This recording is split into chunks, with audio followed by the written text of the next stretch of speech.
it on? Yeah, it's on. Okay. Hello. I am Uncle Kage, der dumme Amerikaner, der dreckige alte Mann. And I promised the crew I would not get too close to the monitors, so I'll stay back here. If you don't know who I am, then I don't know why the hell you're here, but I'll try to keep you entertained for at least the next hour minus 2 minutes, because I always start on time. Or I don't start on time, I end on time. I have 2 announcements before we begin. The first is, I have arranged a special Eurofurence exclusive viewing of a film tomorrow after the Pulpit show. That film is called Hundreds of Beavers. If you want to ask what it's about, I can't tell you. It's one of those films. But it's got fursuits in it, sort of. So that'll be tomorrow after the Pulpit show. It's in 5 to 8 upstairs, 5 to 8, that one. So if you want to have some fun, you have to drink while you're watching it. Trust me, you'll need it. The second announcement, and I'm doing this just to piss off the cameraman back there. The second announcement is a little conversation that I had with the manager of the cocktail bar outside, Kleine Aufsicht. Herr Kleine Aufsicht said that if by tomorrow, Saturday, we drink the bar dry, he will donate $1,000 to this year's charity.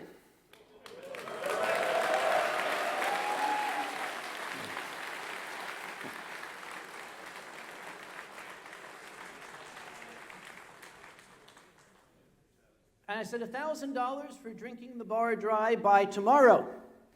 What if we do it tonight? 2,000. Sorry, euros. I said dollars. He will donate 2,000 euros, but then he said, but you can't do that.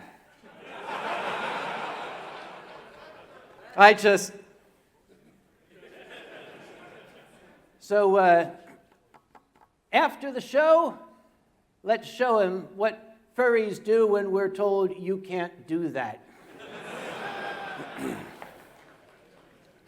So, I am a storyteller, which means I get up here, I make noise with my face while I drink this stuff until you either get tired of it or they tell me to stop. What are my stories about? Things that have happened to me, people I've met, places I've been, shit I've been through. Have you heard the expression, shit happens? That's me. I came up with that because the shit happens to me. I live in a condominium. It's like an set of apartment flats, but you own the unit. You don't rent it. I had a very, very kind, older couple that were living downstairs from me, underneath my flat. And the lady called me one day and said, "Are you having any trouble with your electricity?" And I said, no trouble with the electricity. I'll still...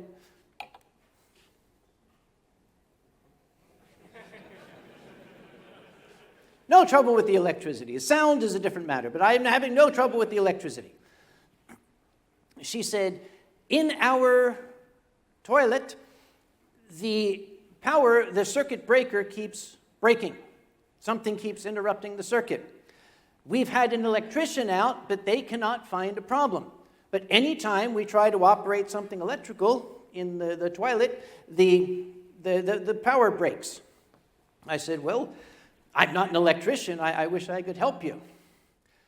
Well, you may not know it from looking at me, but I like to run. I run 2 miles just about every morning. You have to do something to cling to your faded youth. That's the way I do it. I went out for a run one morning in the springtime. And I remember this because I came in all tired and sweaty and everything and feeling like a fursuiter after the parade. And I went in to take a shower. And I reached for the faucet in the shower, and I heard bzzz. Oh, shit. As we say in my country, I got the hell out of Dodge. And I was standing outside. I thought, okay, did I actually hear that? And I walked back in, and I heard it again. Bzzz. Oh, crap. So I quickly called my neighbor downstairs. Okay, Claudia, what's her name? Okay, there is. So I called her. Hey, Claudia, is that thing happening with the shower, with the toilet down there? And she said, no, everything's fine. Then I heard it again. Bzzz. And she said, well, that sounded like it was coming through your phone, not down here. I said, oh, great. Let me, I'm going to put you on hold. I need to find out what's going on here. So I went back into the room, and make sure I don't accidentally call Claudia. That would be bad. Would not be the first time I've done that on stage. So I went back in, listened, and there it was again. Bzzz.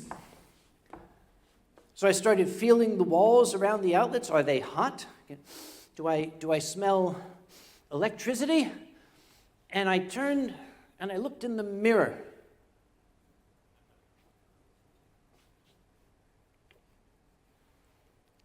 Hey, Claudia, it's okay. I found the problem. You don't have anything to worry about. Just trust me, it's okay. AV crew, were you able to get that photo? Are you able to put it up there?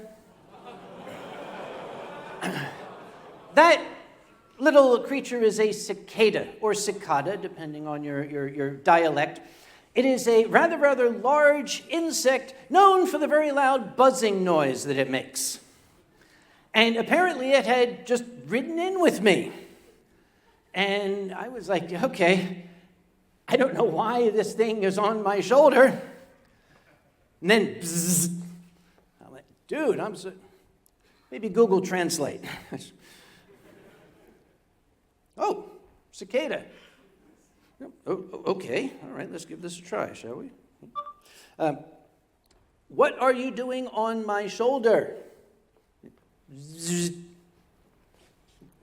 Aren't you my Uber? No, I'm not.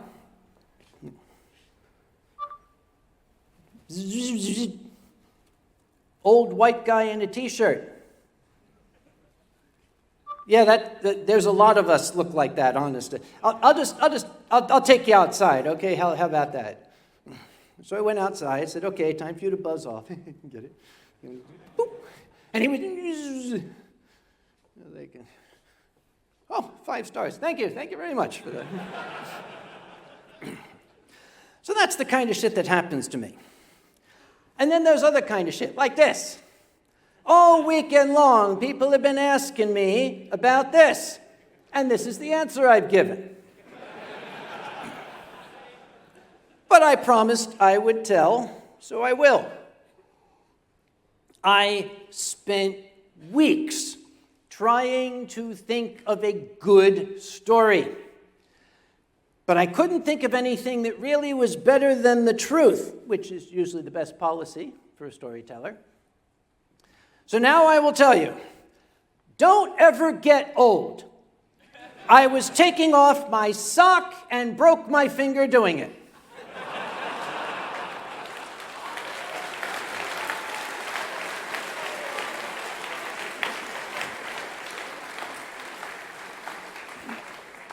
It wasn't the bone. There are 2 tendons in the finger, one on the top, one on the bottom. It lets you bend it and straighten it. The one on top that straightens it had snapped in this process, so my finger was like stuck this way. See, just like that. So I immediately dropped it into a very cold glass of wine, and well, you ice down an injury. The wine was cold, so I went to I went to the supermarket like this with my finger in the glass of wine. And I bought a splint to put on it to keep it still. And the next day, I went in to see the doctor. America. I went in to see the doctor, and I said, dude, I got this thing go ahead. Do you have like some like finger Viagra that I can like, do that sort of thing there? He said, well, I got the regular kind. I said, oh, okay, I'll take that too, but I really, So he fashioned this splint, this piece of plastic with 2 Velcro strips around it to hold the joint straight so that the tendon could knit. Over $1,000. Thank you, America.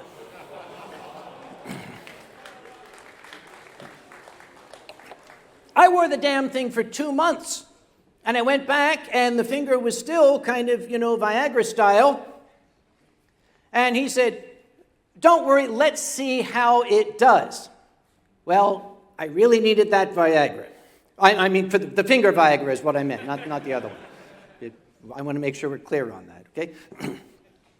So I decided to go to a different doctor because it's sort of like if you go to an auto mechanic because there's smoke coming out of your engine, and then when you pick up the car, there's still smoke coming out of the engine, and he says, that'll be $1,000, please.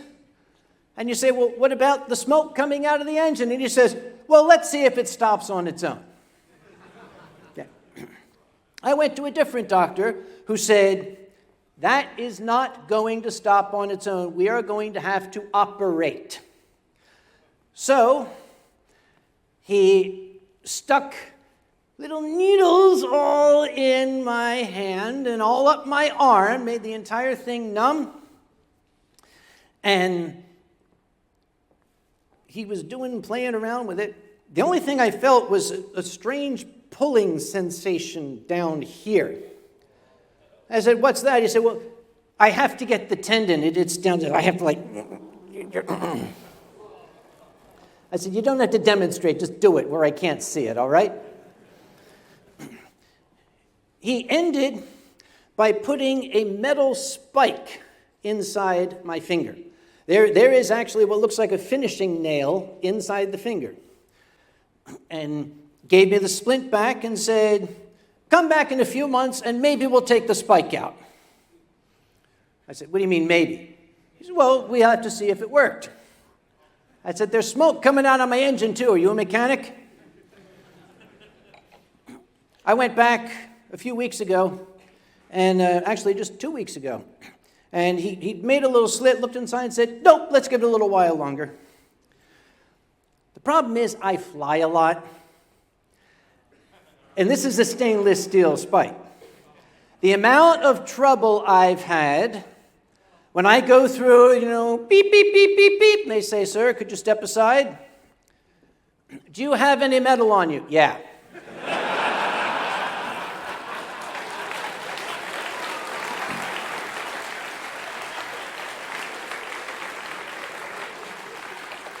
I've had my bag searched. I've been patted down. They don't like that for some reason. Immediately after the surgery, when that anesthetic wore off, if you have a metal spike in your finger, your body lets you know. It was very uncomfortable. What was more uncomfortable was the doctor said, you need to keep this dry for at least the next week. You've got to keep it dry when you shower.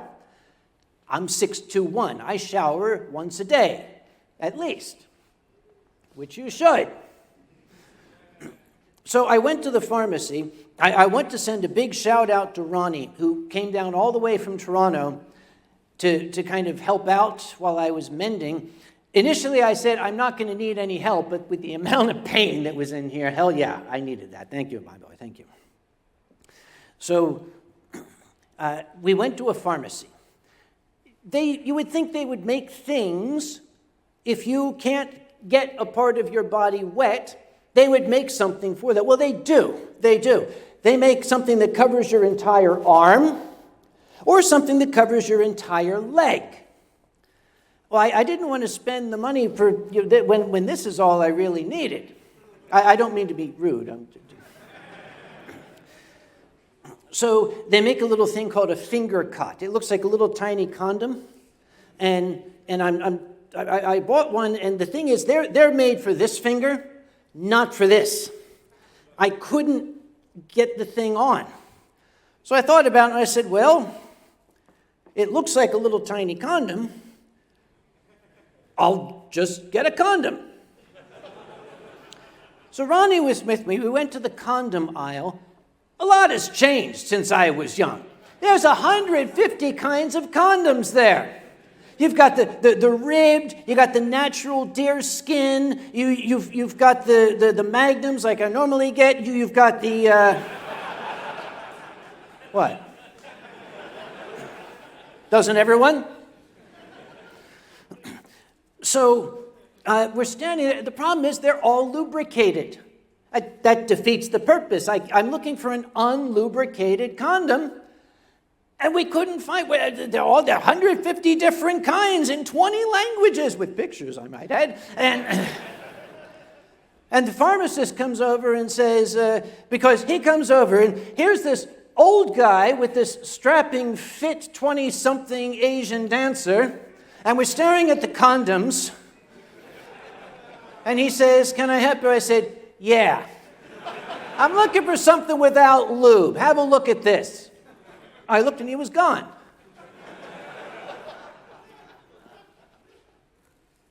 We went to 2 other pharmacies. We found condoms. I still don't, these things had like electronic chips in them. I don't want to know why, but you can get them, but they have lube. Getting excited. Okay, to hell with this. We're going to go to Amazon. You can get anything in the world on Amazon. And you can. I found unlubricated condoms on Amazon. The only problem is you had to buy a case of them. Okay, what you got to do, you got to do. So I bought the entire case of unlubricated condoms. I mentioned I live in a condominium, right? You know how Amazon usually sends stuff in the box with a smiley face on it? Unless it's a case, in which case they'll just put a label on it with your name and send it on out the door.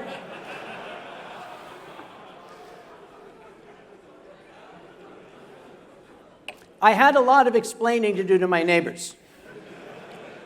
And I had to explain to my cleaning lady why there was a sign on the inside of the bedroom door that says, remove condom before going to work.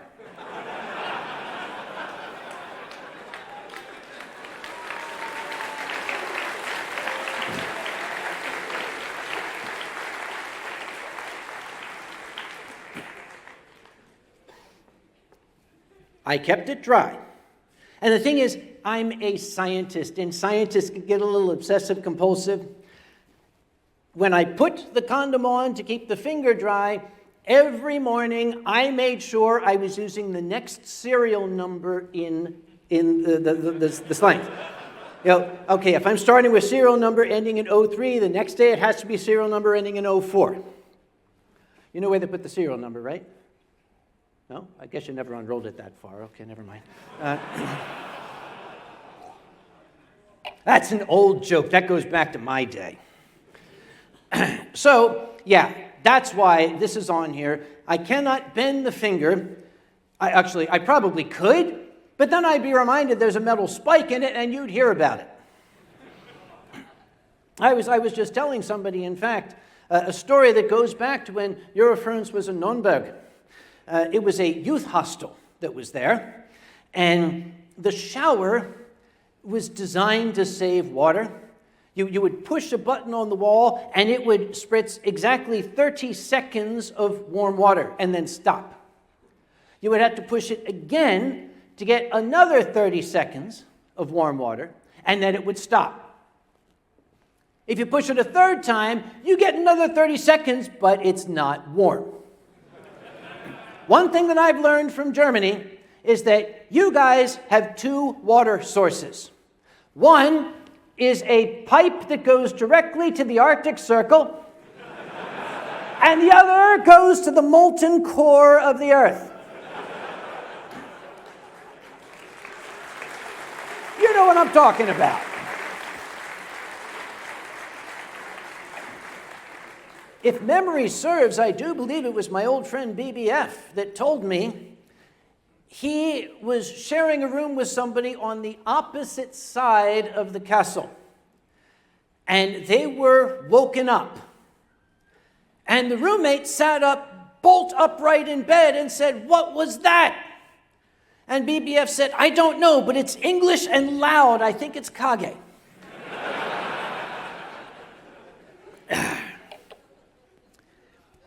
I try not to lose my temper. I really try. Although I have been the chairman of currently the world's largest furry convention for 25 years, sometimes that's going to happen. For those of you who have been the target of it, I apologize deeply. I will see to it your families are taken care of in your absence. We have riverboat cruises at Anthrocon. And some of them are themed. One of them was a cocktail cruise. The programming director insisted Onkel Kage needs to go on the cocktail cruise. And I said, "I don't want to go on the fucking cocktail cruise. I need to be here in case something goes wrong." And he said, "We can take care of it." And I said, "There are some things that I would only risk myself going to jail for." And everybody who laughed is a convention chairman, I can tell. He was insistent. The cocktail cruise must have Uncle Kage. And I said, Uncle Kage would not have any fun. He'll be out there pacing on the deck, worried because you can't just dive overboard and swim to shore. But he finally won. And I said, "All right, one condition, one single condition. There had better be a fucking bottle of Riesling on that boat." And he said, "I'll see to it." The cocktail cruise came. Beautiful old riverboat from the last 2 centuries ago, I should say. And as I was boarding, I said to the person that was letting people on, I said, "Up there, next to the pilot house, there's this little thing that extends out. That's called the bridge wing." And I said, "Do you think the captain would let me stand on the starboard bridge wing and wave to people as we leave?" And the man said, I don't know. We usually don't let anybody up near the pilot house, but let me ask." He came down a minute later looking very shocked. He said, "The captain said, yes, I'm told to escort you up." So he escorted me up. I brought the Herr Obertourist with me to take photos. And the captain introduced himself to me, and he said, "Normally, we don't allow passengers up here, but you knew what a starboard bridge wing was, so I figured you were cool."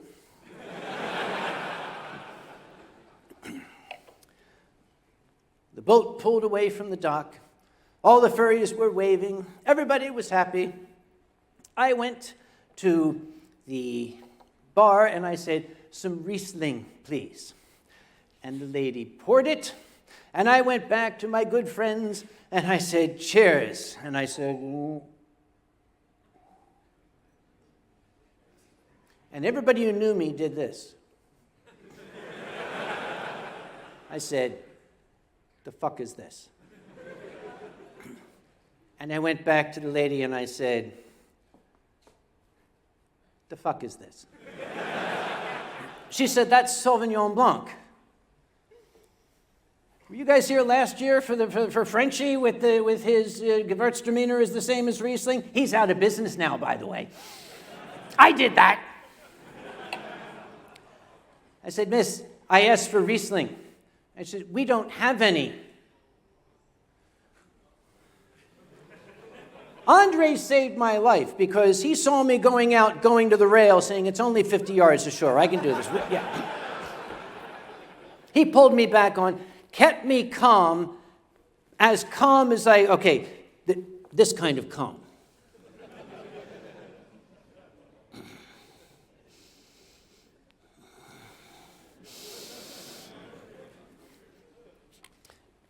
somewhere in the Enthrakon staff chat, which I only use during the convention. I hate this instant messenger stuff. There is, in all caps, separate message for each one.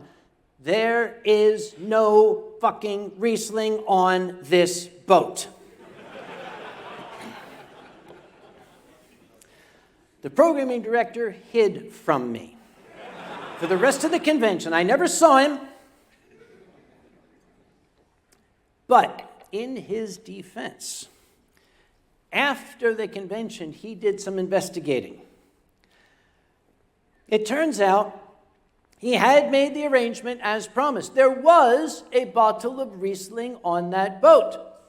The instructions were to give it to Dr. Conway. And the person who owned the boat said, well, we didn't know who that was.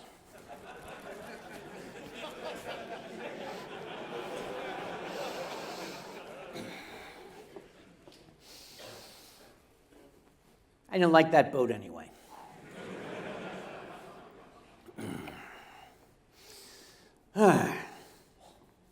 Time flies. When you're a storyteller, again, you can remember, I was telling somebody earlier, you can remember every story that has ever happened to you, but you can't remember who you've told it to already.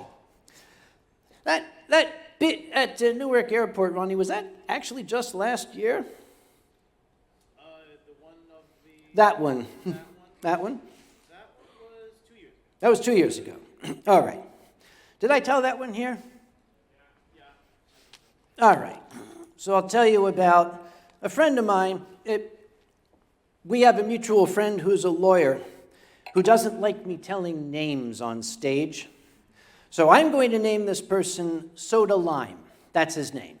For purposes of this story, his name is Soda Lime. Soda Lime and I, and the lawyer, attended a convention, an unnamed convention that takes place in Detroit, Michigan in April, called Motor City FurCon. Not named. Something happened which I will state they did handle brilliantly that time. We were just having opening ceremonies, and they were starting a little musical act when the chairman was called off stage. He came back a few minutes later, stopped the musical act, and he announced, "We have had a message which concerns us.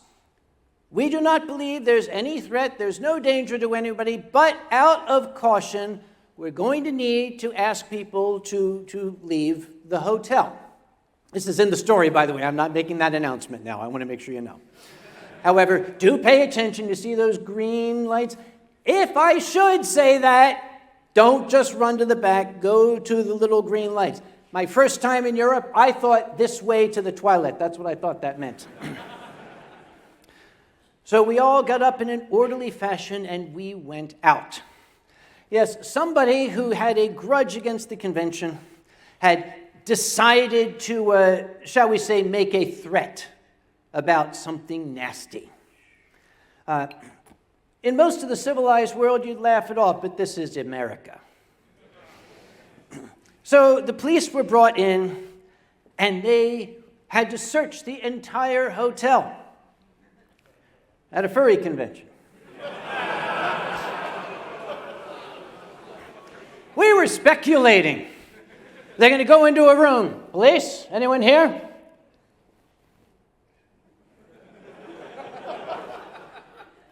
What the fuck is that? Oh, that's a fursuit, officer. What do you do with it? Oh, you see, well, you put it on and pretend to be a raccoon. Uh-huh. No bombs in it, right? Oh, no, sir, it's fine. Okay, great. And what's that? That's a silicone sculpture, sir.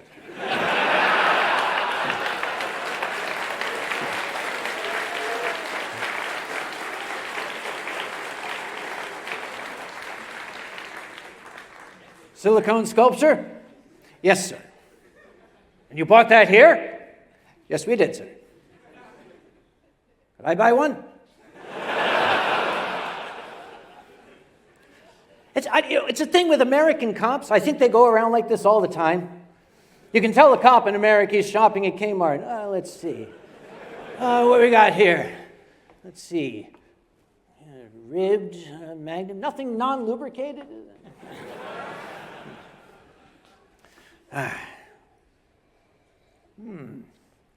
Oh, I do remember one thing. That this story came straight from this wonderful town of Hamburg. What do you guys think of this city?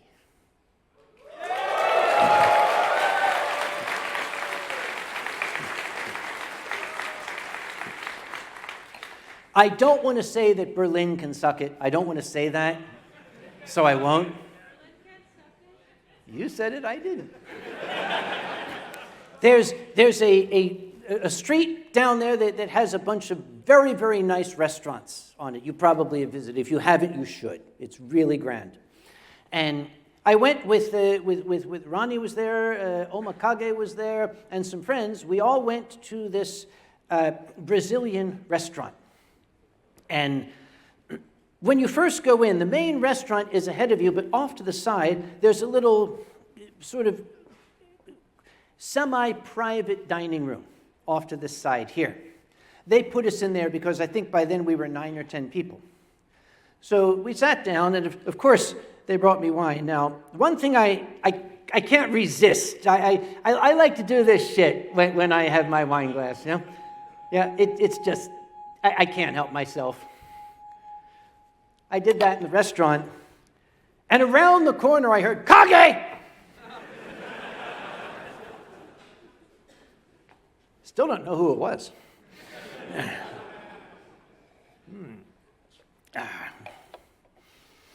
I have this list here of just story titles to remind me of what to tell people. Some of you might have seen when I arrived, when I travel, I like to dress appropriately. By which I mean, when I was a boy, people would dress formally in order to travel. I liked that. I still remember those days. So I will show up in a tailored suit with an English bowler hat while the guy next to me is wearing pajamas and his wife is wearing yoga pants 6 sizes too small. But I remember. I visited a very good friend of mine. If you've seen the Wine Stream Symphony was composed by an English musician named Drax. He is a red and black dragon / demon, and trust me, he is. Drax invited me to visit him in the beautiful city of York in England. And when we were out walking, I saw a hat shop. I was totally enamored of this. I am going to buy an actual proper English gentleman's hat from an English gentleman's hat store. I was very excited. And I went in. It was very posh. They had the most magnificent hats, beautiful, dark, gold inlaid wood. It looked like a Victorian smoking lounge. There was a very, very beautiful lady of Chinese extraction, I believe, immaculately dressed, looking perfect behind the counter. And I said, I've been waiting for this all my life. And I walked up, and I said, good afternoon. And she said, what size hat you want for big head? It was a boot. That went the mood, just like that. I needed some mood Viagra to help me out the rest of the day. Fortunately, I had some mood Viagra with me. Didn't get it from the boat. Drax had stocked up. They did have some sake, but you don't want to get sake in England. Just pro tip, don't ever order sake in England. You'll die.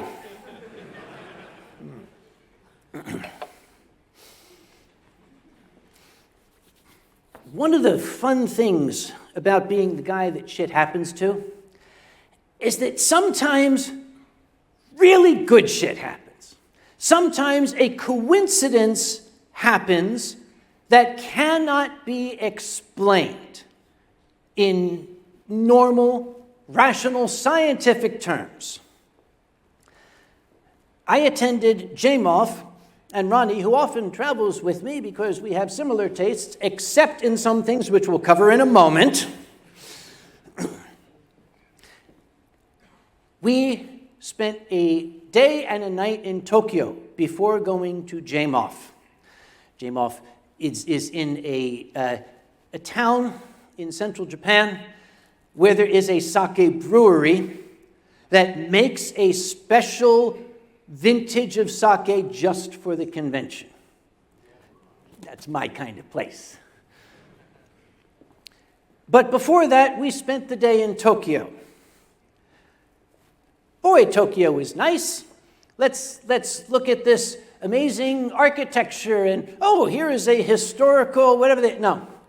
Ronnie wanted to go to the Nintendo store, the Pokemon store, the gaming, this and that store, the Donkey Kong store, I don't know what the hell.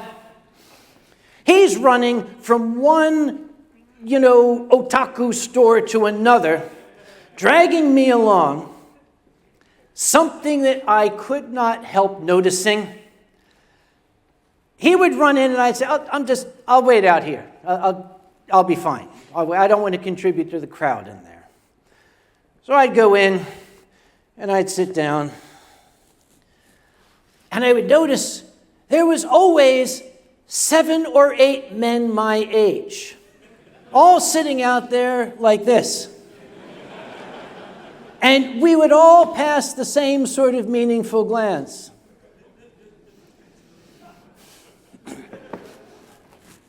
I think that must be the culture over there.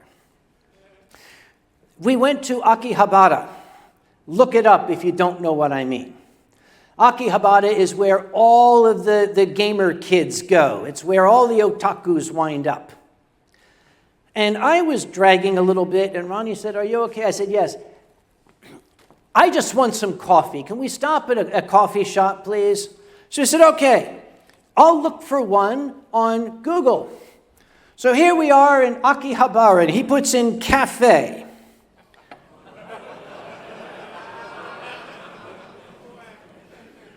The first one we went to, for some reason, had an 8-hour waiting list. And Ronnie said, "Do you want to wait?" I said, "If the coffee doesn't come with a blowjob, no." And he said, "It probably does." Okay, we waited. Hey, at my age, you take it where you can get it, okay? I just want to make sure you know. But Ronnie is very, very well known for a character he created, the character of Ronnie, a big, red, happy noodle dragon with the yellow noodles on his face. We went by a Disney store, and in a big display in front were dozens of Winnie the Pooh plushies, all wearing Ronnie fursuits. It was the year of the dragon. Each one was wearing a red dragon with yellow noodles fursuit. We had to buy one. We not only had to buy one, but after we left, after waiting in line, and me sitting outside with all the old guys, he sent a picture to his sister and she says, "I want one too." I think we want like 7 or 8 of them or something like that. And I noticed he's showing the picture to Night Fox. Yes, I have photographic evidence that this actually happened. I do like Tokyo. I'd only visited Tokyo once before. And that was a 2-part trip. Now, if I've told this story before, I'm sorry. I happen to like it, and I'm getting down to the bottom of the 2nd bottle of wine, so I can tell what I want. And I'm also keeping an eye on the time, yes. I visited Tokyo about 15 years ago, I think. Not only was it going to be my first trip to Tokyo, and I would see all the cool things, but some years before that, for my birthday, a friend, a proper American friend who likes to go to gun shows and things like that, had bought me a present, knowing my interest in the history of the middle part of the 20th century. He had picked up at this, when I say American gun show, the thought in your mind, that's exactly what they're like. He had bought from a man a shadow box with things in it. They were interesting historical relics in their own, but these were things that had been taken from the body of a dead Japanese soldier on Okinawa in 1945. And from a historic standpoint, how cool. But I could not display this. It made me uncomfortable. I kept it in my closet for a number of years until this trip to Tokyo. I took those things carefully out of the shadow box and brought them with me. Because in Tokyo there is a shrine called the Yasukuni Jinja, a shrine to Japanese war dead. And I took these things there and I asked to speak to the head monk. I was expecting a guy in like the orange Buddhist robes with the bald head, and then this guy in a business suit comes out with a Rolex watch. Very good English, said, yes, I'm the head monk here. I said, okay, great, whatever. And I showed him these things, and I told him the story. And he's looking at me, yes, he said, this has a family name on it. We can actually track down the family with what is here. And he said, so what do you want to do with it? I said, well, I want to give it to you. And he said, well, that's very, very nice of you. I said, well, I don't know what this kid went through. The least I can do is take him home.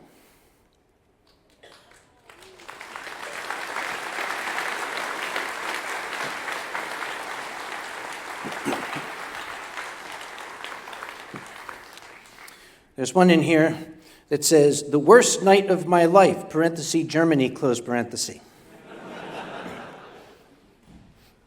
The problem with this story is, by all rights, I should not remember it. But I do, because of the next day. First off, I blame that one. That's Night Fox. He's the one that made this happen. They invited me to have some drinks. Okay, great. But they didn't stop me. And I wasn't just drinking wine. Normally I stick to wine,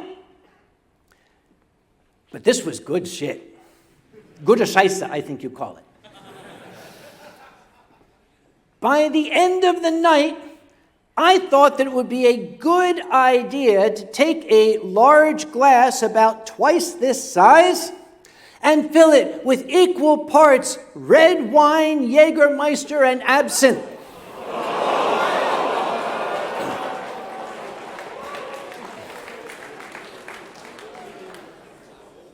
When I woke up the next morning, I was dead. I mean, seriously, decomposition, rigor mortis, everything. There was even mold growing on my skin. We were once again at a youth hostel, and I was sharing the room with Gideon at the time. He's an old friend of mine. You might know the name Gideon. If you do, anyway, he's a big name in furry fandom. That's a fan back there. I was in the top bunk. Gideon was in the bottom bunk. He woke up to hear me dying. And he kind of poked the side and said, "Are you all right?" I said, "No." At some time last night, I must have rolled out of the bunk and landed on my head on the concrete floor, and I fractured my skull. And he said, "Well, no, I'm pretty sure you didn't move all night long. In fact, there were a couple of times I had to make sure you were still breathing." I slid my legs down to the floor. And I don't know if you've been in that circumstance where not only is your brain trying to claw its way through the skull, but your stomach thinks it can still help by getting rid of anything that might be lingering. And you start doing this. It's like,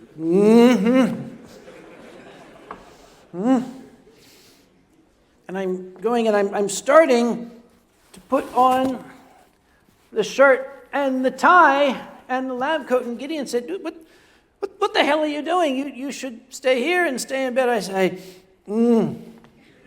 I got programming. I got a job to do. So I got myself dressed. I went downstairs to breakfast. I do love Germany. I love this country.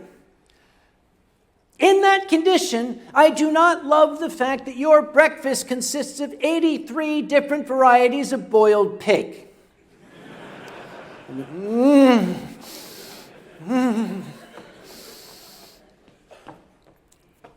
Maybe I'll just have some coffee. So I went and I said, I sat down, poured some coffee, and reached for the sugar. And that's when I met Thor, the thunder god. Thor, are you out there? You heard him. He's actually in Berlin right now. Because he sat down and said, "Oh, do you mind if I sit here?" And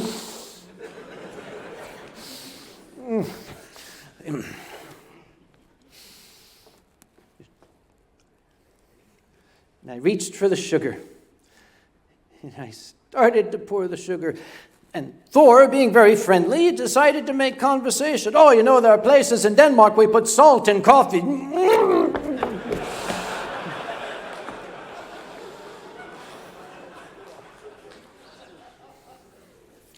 That was EF10, I think. This is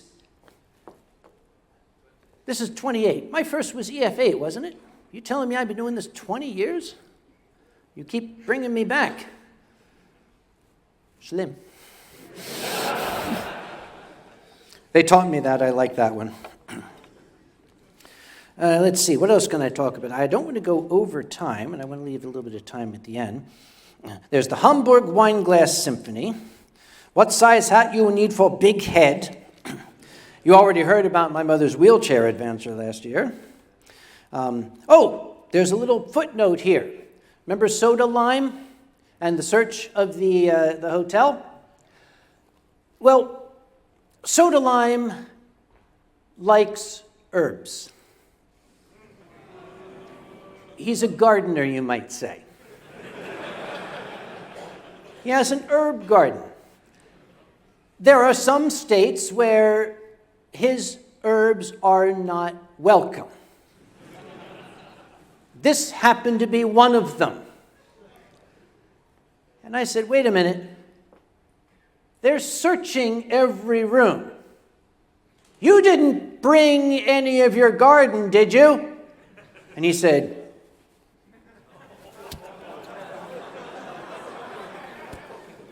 I said, "How much?" And he said, I said, "Soda Lime, look at me, focus. How much?" And he said, "All of it."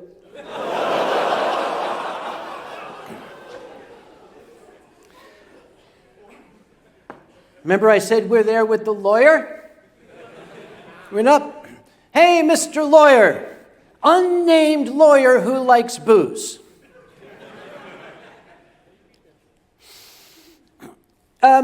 Soda Lime brought his entire garden with him. The entire child's garden of grass is in that room.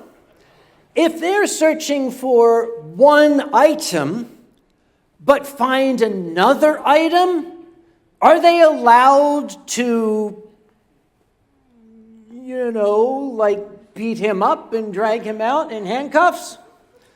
And the lawyer said,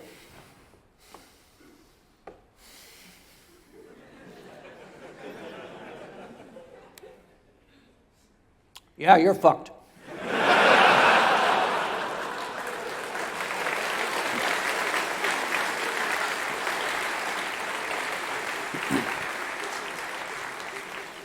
Fortunately, I think the police were a little too distracted by what they found.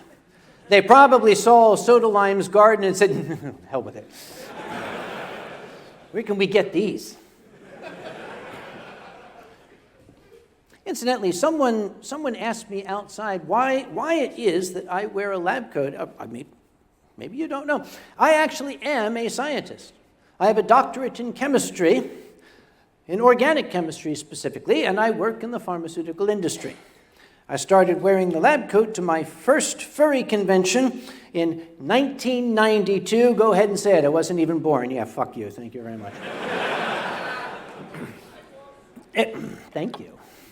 So I've simply worn it ever since.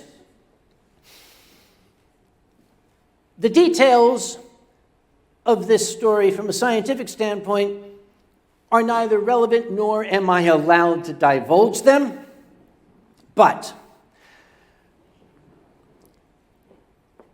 let's just say some weird shit was happening with some of our products at a chemical level. They, in great terror, because this is hundreds of millions of dollars worth of stuff on the line, they gave me the project. I did some chemistry, and I found out what the problem was and told them how to fix it. So yay me. A little while after that, my boss said, we're having a departmental meeting tomorrow. I would like you to present what you found to the entire department. I said, why, thank you very much. Yeah, that sounds great. Well, the only thing worse than giving a scientist a microphone and a glass of wine is giving him a PowerPoint projector. So I went home and I started working on my presentation. And I had it all finished. And I woke up the next morning, got my shot, made sure to shave, put my best tie on. But then a thought hit me. Wait a minute.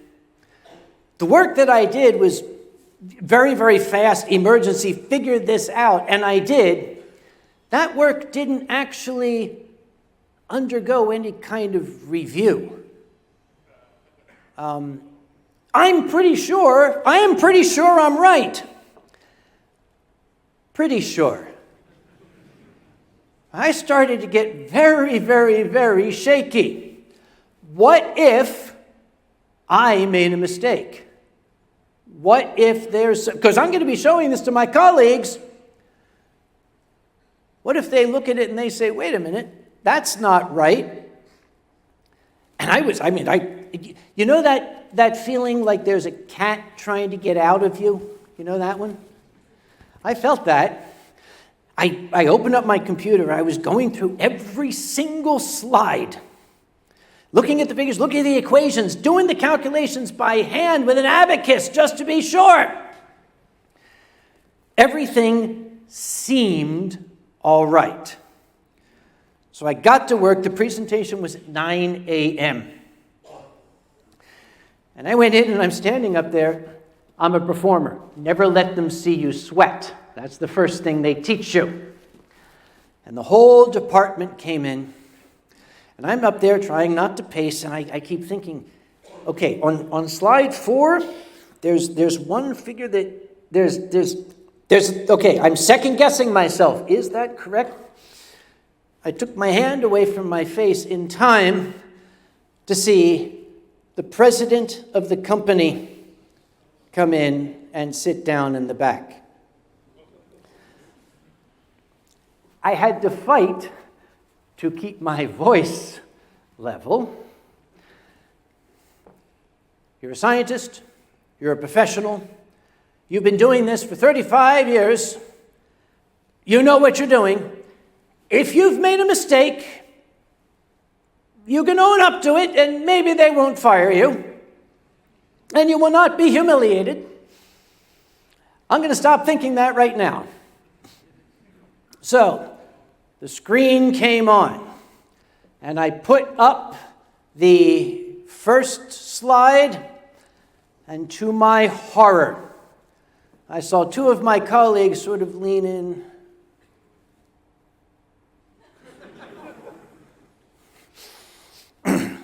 Keep moving. Keep moving.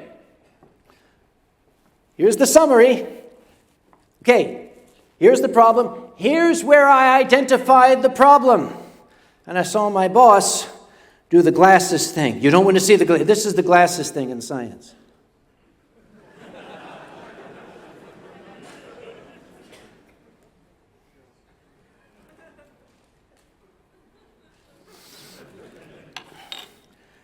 I thought I was going to literally wet my pants right up there in front of everybody. I know my findings are correct.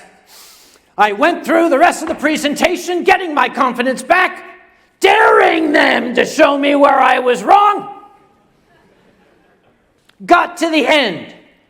Any questions? And the room was quiet. I thought, good. And then, in the back, one of my colleagues, who's from Latvia, also one of the most brilliant mass spectrometrists that I know, kind of started, and I said, well, if there are no questions, then we will. And she said, I have a question.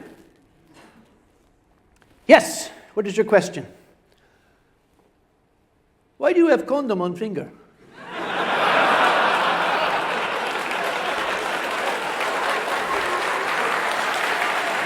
You guys are swell. I love you. Thank you very much.